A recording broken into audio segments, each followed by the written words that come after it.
scrutiny of the alleged references to Muhammad in the Bible as a prophet, they absolutely have no relation to the Prophet of Muhammad, nor prophesy his coming. Muhammad is not mentioned in the Old Testament.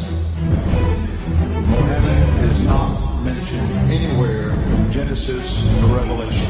Muhammad is God's true messenger. That's a joke.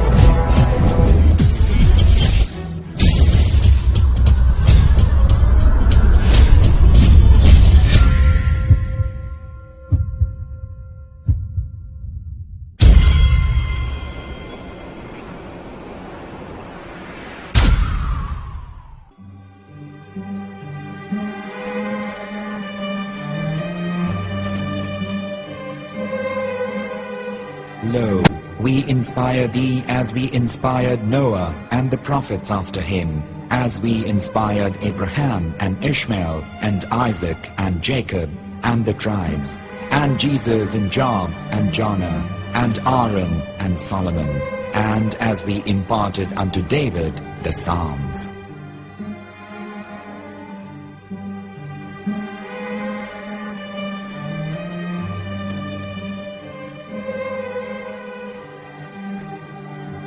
The verse we've just heard is from chapter 4 of the Quran.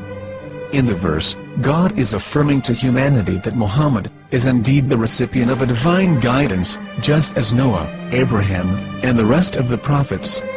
However, some Christians and Jews today don't believe that Muhammad was a prophet and the covenant that God made with Abraham. And since the Quran is not their book of authority, in this video I'm going to show you that the book you're holding in your hands contains the name off the seal of prophethood, the Prophet Muhammad.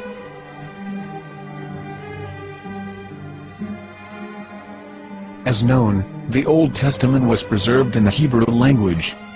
In the 5th chapter of the Shir HaShirim, which is one of the 5 Megillat or sacred scrolls that are part of the Hebrew Bible, or for short the Song of Solomon, as Christians know it today. That chapter is discussing someone. Jews will say it is discussing Solomon, while Christians will say it is discussing Jesus. Considering this is the Songs of Solomon, it would seem logical that it is discussing Solomon.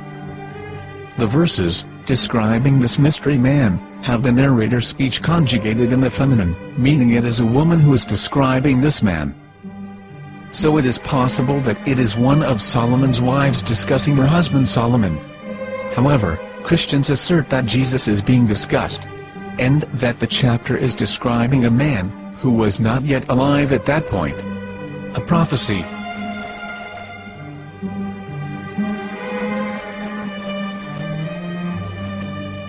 In reading the English translation of Song of Songs 5:16, it finishes the description by saying, "He is altogether lovely," but what most people don't know is that the name of that man was given in the original Megillat. Here is verse 16, and how it is written in ancient Hebrew, before introducing the vowels, in the 8th century. From the Hebrew Bible, on scripturetext.com. Here is the word in question. This word is made of 4 letters. Mem, Het, Mem, Dalet. Now when reading the word as it is written in its original form, with no vowels, it can be read as Muhammad, which is the name of the Muslim prophet, or as Mamad with no A after the H. According to Ben Yehuda's Hebrew English Dictionary, it is correctly pronounced as Muhammad, not Mamad. So how we're going to know for sure if it's pronounced as Muhammad, the Muslim prophet, or as Mamad, a random Hebrew word? The only way is to give the verse to a rabbi, and say to him, "Please read." Here is the Song of Songs 5:16, and how it is read by a rabbi from a Hebrew Jewish site. Please notice, the im in Hebrew is a plural of respect. חיכו ממתקים וכולו מחמדים, זה דודי וזרעי בנות ירושלים. חיכו ממתקים וכולו מחמד, מחמד, מחמד, מחמד, מחמד, מחמד דין. זה דודי וזרעי בנות ירושלים.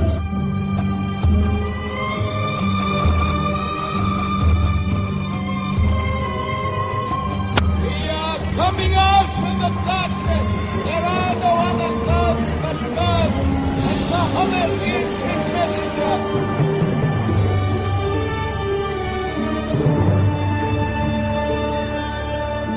Let the world hear. חיכו ממתקים וכולו מחמד דין. זה דודי וזרעי בנות ירושלים.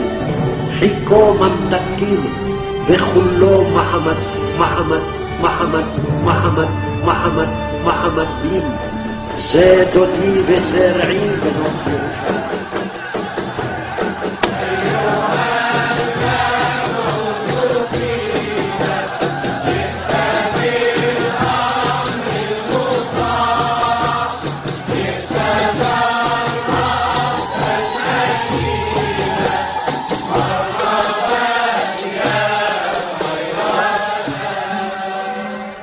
Here is the famous SDL translation tool, which includes a professional human translation, as well as an online translation. We're going to copy our Hebrew word of the Song of Songs, directly from the Jewish site. It's the same site, where you can hear the rabbi reading the verse in Hebrew. All links are in the description, so, we're going to copy the word and paste it, and ask, please translate. Are they going to translate the meaning of the name of that person? As the Bible translators did. Which is the praised and the lovely one, or are they going to keep the name as it is? Well, see it yourself. Here is the World Lingo Translator. The result is the same. It's Muhammad.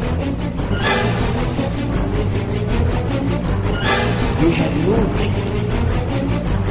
You have no right to translate the names of people. Anybody. Your name should be retained. Mr. Black is Mr. Black, though he's white. You have no right to translate names of people. But they have been doing that. Muhammad they translated as altogether lovely. But the word Muhammad is there in the Hebrew language. The word Muhammad is there in the Hebrew language.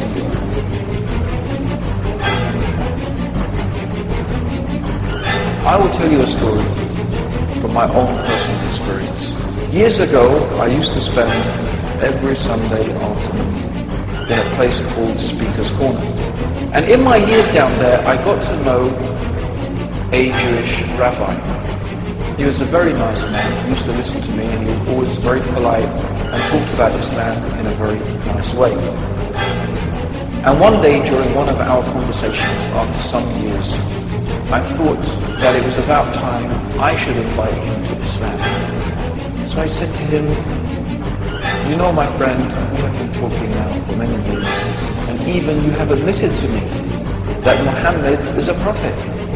So why then do you not embrace Islam? He said to me, we Jews, we never change our religion.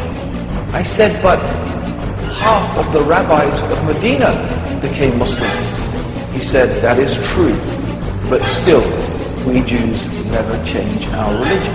I thought, what can I say to him? He looked at me and said, listen to me, my friend. God sent to us a prophet Moses, and we didn't even listen to him. Do you think we're going to listen to another prophet after him? From another tribe? From another people? When he said that, I had nothing left to say. He knew that Muhammad was a prophet. In fact, another rabbi also came up to me and he said to me, we know Muhammad is a prophet, and he quoted to me a passage from the Bible.